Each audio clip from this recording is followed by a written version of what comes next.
Hola, ¿qué tal? Sean bienvenidos una vez más a Justicia en Yucatán Radio, que continúa con la producción de sus emisiones y hoy en especial nos da mucho gusto saludar a dos abogados con ópticas diferentes sobre un tema que se va a poner muy interesante en próximas fechas, como lo son las reformas en materia de justicia laboral. Es así que saludamos la presencia de la licenciada en Derecho Tamara Jiménez García, que recientemente publicó precisamente en la edición número 63 de la revista Justicia en Yucatán del Poder Judicial un artículo denominado La reforma laboral en México. Tamara, ¿cómo estás? Bienvenida. Hola Mauricio, muchísimas gracias por la invitación. Me encuentro bastante bien. Saludo a tu auditorio y pues nada, muy feliz de estar aquí con ustedes. Y nosotros de que nos acompañes, Tamara. También le damos la bienvenida al doctor en Derecho Roberto Ariel Rodríguez Vázquez, quien ha fungido como secretario de estudio y cuenta de la Sala Colegiada Civil y Familiar del Tribunal Superior de Justicia y además es un funcionario muy estudioso de la materia laboral. Roberto, bienvenido. Muchas gracias, Mauricio. Bueno, pues antes de entrar en tema, quisiera recordar que con la entrada en vigor del Tratado de Libre Comercio entre México, Estados Unidos y Canadá, el TEMEC, en nuestro país tuvimos que realizar diversas adecuaciones al marco laboral que impactan en la vida económica, política, sindical, empresarial y por supuesto de impartición de justicia. Es así que para empezar, quisiera preguntarte, Tamara, ¿cuáles son los principales antecedentes de esta reforma? Muy bien, Mauricio. Bueno, tenemos tres antecedentes principales de esta reforma laboral. Uno de estos antecedentes es una reforma constitucional que se hace en 2017 a los artículos 107 y 123 de nuestra Constitución. Obviamente, sabemos que el artículo 123 de la Constitución es el que rige todo lo relacionado al trabajo, cómo debe de realizarse, las condiciones, todo lo relacionado al trabajo, ¿no? En esta reforma constitucional del 2017, digamos que es un primer pasito para esta reforma constitucional del 19, en la que en un primer momento se busca modernizar el sistema de justicia laboral con la intención de que el procedimiento que actualmente se tenía en ese momento fuera llevado a cabo como en materia civil, mercantil y familiar. También empezamos a tener un poquito ahí de empuje con la transformación en el régimen sindical y en la negociación colectiva. La negociación colectiva no es más que esta negociación que se hace entre patrones y trabajadores para tener unas condiciones de trabajo adecuadas referente a los sindicatos, ¿no? Esta reforma laboral del 2017 se hace también en el marco de las negociaciones tanto del Tratado Integral y Progresista de Asociación Transpacífico y también se hace en este tema, bueno, en el marco del Comité de Libertad Sindical de la OIT. Entonces, este es un primer antecedente, ¿no? Luego, entonces, tenemos, hablando de la Organización Internacional del Trabajo, la ratificación al Convenio 98. Esta ratificación se hace en el año de 2018 y, entre otras cosas, en el convenio se exige que los Estados miembros velen por la protección adecuada de los trabajadores para disminuir la discriminación antisindical. ¿Qué quiere decir? En ocasiones los patrones no contratan a los trabajadores porque pertenecen a un sindicato, ¿no? Entonces, eso es lo que trata el convenio de evitar, que tengamos esta discriminación y que todos los trabajadores puedan acceder a un trabajo digno, ¿no?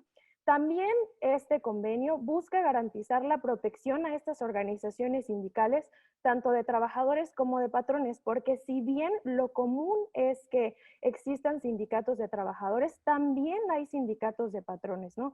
Y en la Ley Federal del Trabajo tenemos que una de las obligaciones de los patrones es que no tengan ninguna injerencia con las decisiones que los trabajadores toman dentro del sindicato. Entonces, esta parte del convenio busca que no exista ninguna injerencia ni de patrones con los sindicatos de trabajadores, ni de trabajadores con los sindicatos de patrones. Y de nueva cuenta busca garantizar que las negociaciones colectivas sean plenas y significativas para que busquemos tener mejores condiciones de trabajo dentro de los contratos colectivos.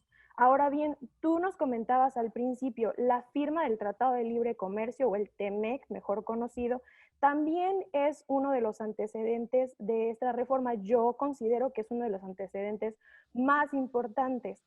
¿Por qué? Porque se agrega un capítulo específico sobre los derechos laborales que tienen todos los trabajadores y bueno, también los patrones, ¿no? Pero principalmente nos centramos en los trabajadores. Entonces, se agrega este capítulo 23 revistiendo al Tratado de Libre Comercio no solo de los temas que tienen que ver con los negocios, sino también con los derechos que los trabajadores tienen en los países que son miembros, que en este caso pues es México, Estados Unidos y Canadá.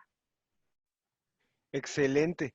Roberto, y en materia de impartición de justicia, entiendo que se contempla una transición de las juntas de conciliación a los tribunales, pues laborales, ¿no? En materia laboral y su incorporación precisamente a los poderes judiciales. ¿De qué se trata esto? Sí, lo que pasa es que antes las juntas de conciliación eran los que resolvían los conflictos laborales. Las juntas de conciliación pues depende del Poder Ejecutivo. Entonces, una de las condiciones que hubo con respecto al TEMEC y fue parte de la reforma laboral es transferir que ya no las juntas de conciliación que dependen del Ejecutivo o de los gobernadores ejecutivos locales resolvieran las controversias, si no se transmitieran al Poder Judicial. Nada más que aquí hubo un detalle, se tuvo que dividir. En las juntas se manejaba la conciliación y se manejaba la resolución de controversias. Con la reforma de la conciliación se le sigue quedando al Poder Ejecutivo a través de los centros de conciliación o a través del Centro Federal de Conciliación. Y la cuestión jurisdiccional se va a remitir a los tribunales laborales. Y se manejaron tiempos. Por ejemplo, en los tribunales federales son 4 años para que eventualmente todas las juntas federales cierren y todos los asuntos laborales en materia federal sean resueltos por los tribunales laborales federales. Y con respecto a los tribunales locales, se manejaron también un tiempo un poco más corto, 3 años, y van a ser etapas de implementación. Por ejemplo, en esta primera etapa, pues va a entrar Campeche. El siguiente año debe entrar Quintana Roo y otros estados de la República, y ya nuestro estado de Yucatán hasta en el tercer año, 2022. ¿Y qué es lo que se pretende con esto? De que ya las controversias sean resueltas por un poder autónomo, como es el Poder Judicial, con personas que hagan carrera judicial, que era lo que no tenían las juntas. Y otro detalle, que eso está dentro de los transitorios, los concursos de ingreso, tanto para los poderes judiciales locales como los federales, son concursos abiertos de oposición para todos los puestos. ¿Esto para qué? Para que la gente más capacitada forme parte de esos tribunales. Tamara, de acuerdo a lo que nos comenta Roberto, entonces se divide esta parte de lo que es la impartición de justicia y la parte de conciliación. Y entiendo entonces que surge una nueva autoridad en materia de conciliación y registro. ¿Qué nos puedes decir sobre esto? Muy bien, sí, efectivamente surge este Centro Federal de Conciliación y Registro Laboral, ese es su nombre correcto. Y bueno, ¿qué pasa? Te explico brevemente. Cuando teníamos el procedimiento, digamos, anterior a la reforma, hablando específicamente de la conciliación, en el procedimiento ordinario, la conciliación no surgía sino hasta después de la demanda que se emplazaba a tanto al patrón como al trabajador en un primer momento y quien era la autoridad en ese momento les sugería que fuesen a conciliación para que en vez de llevar todo este procedimiento que sabemos que es tardadísimo, largo, es muy costoso y de repente es más complicado, les dicen, bueno, ok, ahora en vez de tener esta conciliación ahí en medio, que además no era obligatoria, con esta nueva reforma que tenemos, eh, la conciliación se pasa al principio del procedimiento. Entonces, la conciliación se vuelve parte fundamental porque ahora es obligatoria y antes de poder llevar un procedimiento ordinario, necesariamente tenemos que pasar a conciliación.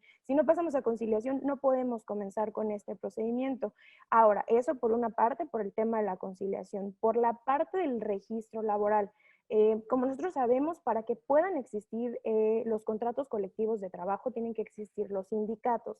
En la reforma ahora se estipula que los sindicatos tienen que tener un registro para poder tener un contrato laboral o un contrato colectivo de trabajo, ¿no? Entonces, se crea el sindicato, tenemos que hacer un procedimiento establecido en la ley para poder tener el registro y posterior al registro podemos acceder a un contrato colectivo. Esas son las funciones de esta nueva autoridad laboral que se suma a los juzgados laborales, ¿no? Supongo entonces que lo que se hace es que se privilegia, ¿no? El llegar a un acuerdo antes de pasar al tema de la judicialización, ¿no? Exactamente. Roberto, un tema que se abordó en la reforma fue la incorporación de ciertas obligaciones para los patrones en materia de perspectiva de género y derechos fundamentales. ¿En qué consiste este punto? Bueno, más que obligación para los patrones, porque ya estaba desde la reforma del 2012 de cuestiones de acoso, discriminación, es que ahorita todo, como los derechos fundamentales permean todas las áreas del derecho, ¿qué significa? Que ya sea el derecho civil, familiar, mercantil, tiene que practicar perspectiva de género y derechos humanos. Indica que en derecho laboral también. ¿Esto qué implica perspectiva de género? Tener en cuenta los diferentes roles que le ha asignado la sociedad a los hombres y a las mujeres. Y por lo tanto, cuando nosotros hablamos, por ejemplo, de trabajos de igual valor salarial, no solamente referirse a que tanto hombres como mujeres ganen igual, sino que también sean respetados en cuanto a sus diferencias. En este sentido, la Suprema Corte de Justicia ya ha dictado varias sentencias en este sentido. Por ejemplo, no sé si lo han escuchado en las noticias, hubo una publicidad que contrataba mujeres con excelente presentación, de cierta edad, jovencitas. Entonces, esa publicidad, pues una de las personas que se sintió ofendida por esa publicidad, pues interpuso su amparo, metió su amparo, y eventualmente la Suprema Corte dictaminó que ese tipo de anuncios son discriminatorios. Y ahí es donde ahí entra, como tú dijiste, Mauricio, la obligación de los patrones. Que los patrones, no por ser autoridades, no tienen que respetar derechos humanos. Ellos tienen que respetar derechos humanos y también aplicar perspectiva de género en todas sus actuaciones. Inclusive, una de las causas por las que no hay que agotar la conciliación es precisamente por discriminación por cuestión de sexo o por acoso sexual o laboral. En esos casos no tendrías que agotar la etapa conciliatoria y ya te puedes ir directo a presentar tu demanda.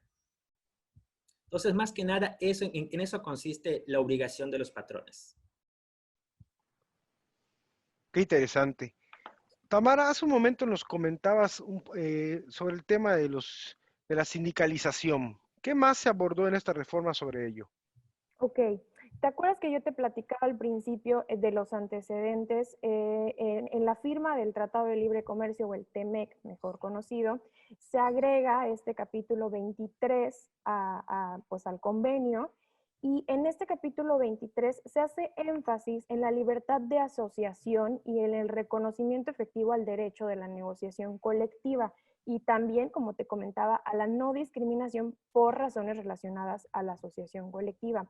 ¿Esto qué quiere decir? Primero que nada, en el artículo 123 de nuestra Constitución se establece que todos los trabajadores tenemos derecho a asociarnos o a coligarnos, como dice la Constitución, para poder luchar por mejores condiciones de trabajo y tener este beneficio en las condiciones de trabajo. Entonces, en el Tratado de Libre Comercio se reconoce, ahora sí, digamos de forma internacional, este derecho a la sindicalización y al derecho efectivo a la negociación. ¿Por qué? Porque en muchas ocasiones sucede que dentro de las negociaciones los trabajadores no tienen un representante que les apoye para poder llegar a un punto en el que sus derechos se vean beneficiados, porque es muy importante que tengamos en cuenta que los derechos no pueden ir hacia atrás, es decir, que no podemos tener un derecho hoy y que hoy me lo quiten y mañana ya no tenerlo. Al contrario, los derechos tienen que ir en progreso, es decir, que mejoren, ¿no?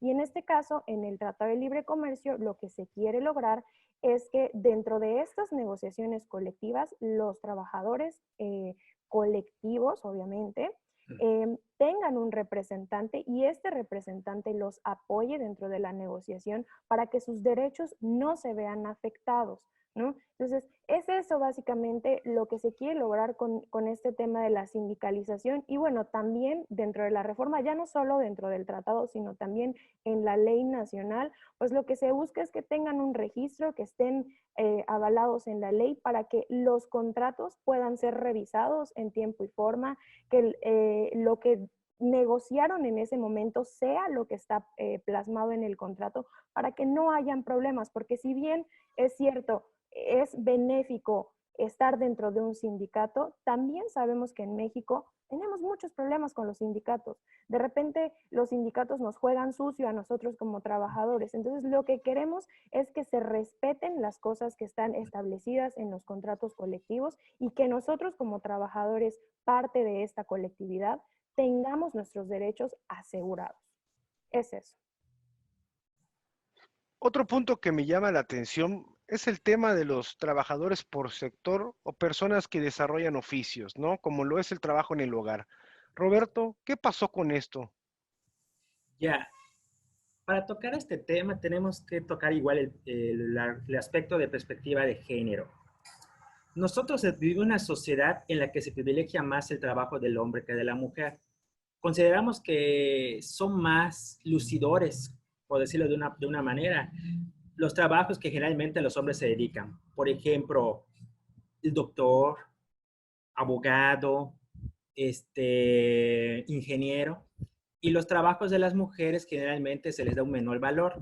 Por ejemplo, tenemos un doctor o una enfermera, un abogado o un asistente, un ingeniero, no se me ocurre un equivalente. Entonces, ¿qué es lo que pasa? Entonces, se le da menos valor al trabajo de la mujer. El problema está cuando ese valor se refleja en las leyes. ¿Y qué es lo que pasaba en la Ley Federal del Trabajo?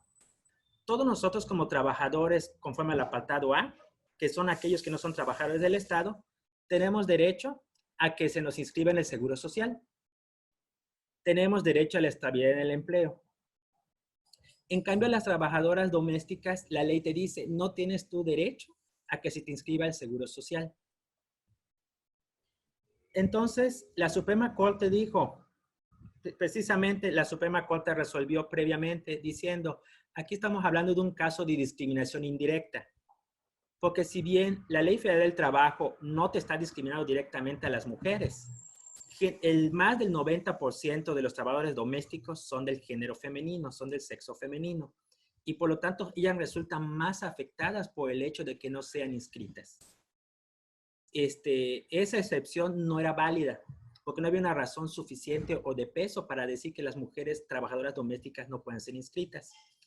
Y lo que hizo la Suprema Corte fue ordenar al Estado mexicano que modificara la ley. Precisamente esa modificación de la ley fue posterior a la reforma que hubo el 1 de mayo de 2017. Y también esto tiene relación porque México ya había firmado un convenio precisamente para igualar el derecho de las trabajadoras domésticas o las trabajadoras del hogar, que es el convenio 189, que creo que este año ya fue ratificado. Ya lo había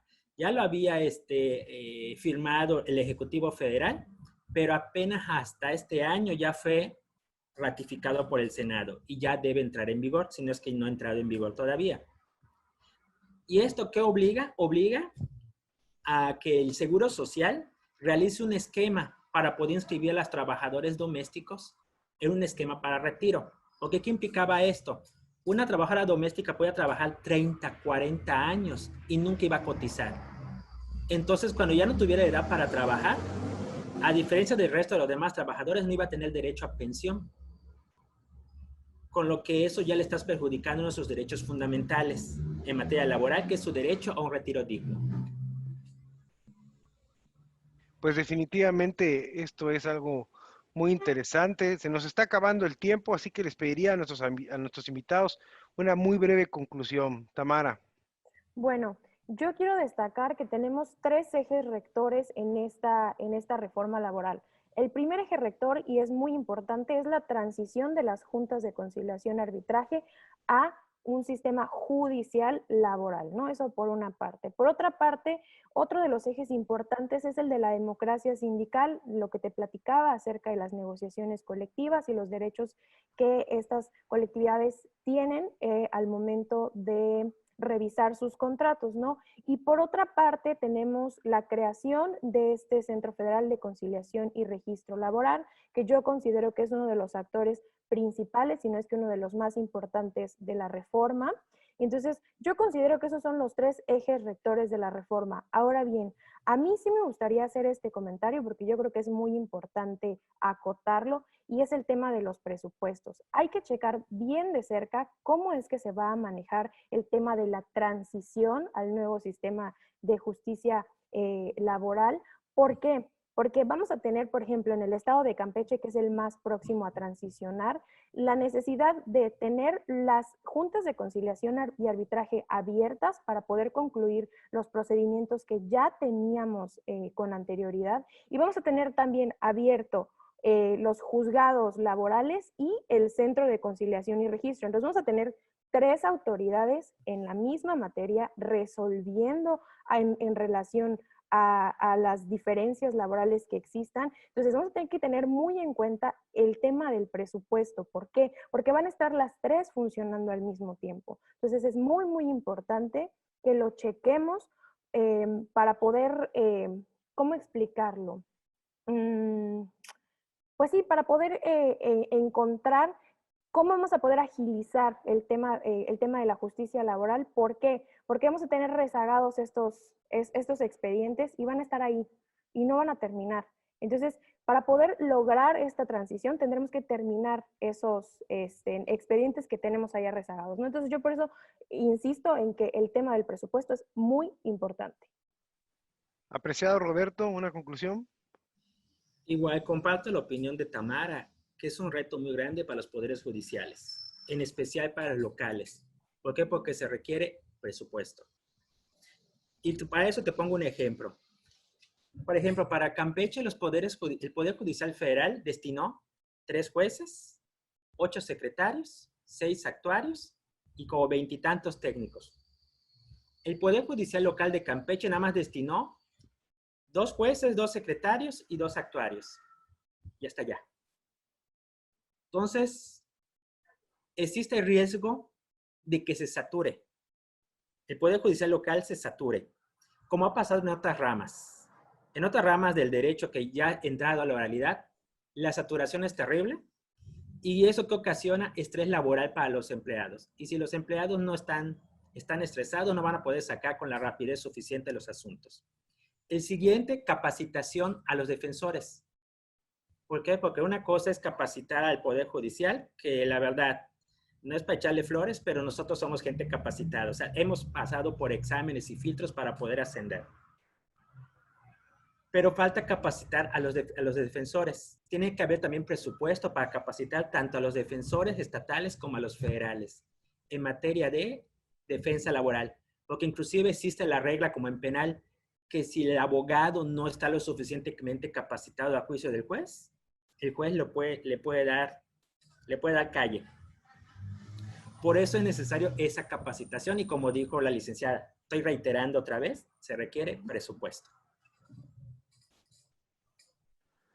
Agradecemos pues a nuestros invitados por su participación y esperamos desde luego contar con su presencia en el futuro en Justicia en Yucatán Radio, proyecto del Poder Judicial con Radio Universidad 103.9 de FM. Antes de finalizar, comentar a nuestro público que en el Poder Judicial se acaba de realizar una importante capacitación en la materia laboral y pueden tener acceso a este contenido a través del canal de YouTube que se encuentra en nuestro micrositio www.poderjudicialyucatán.gov.mx/publicaciones. Soy Mauricio Molina Rosado y nos vemos y escuchamos la próxima semana. Muchas gracias.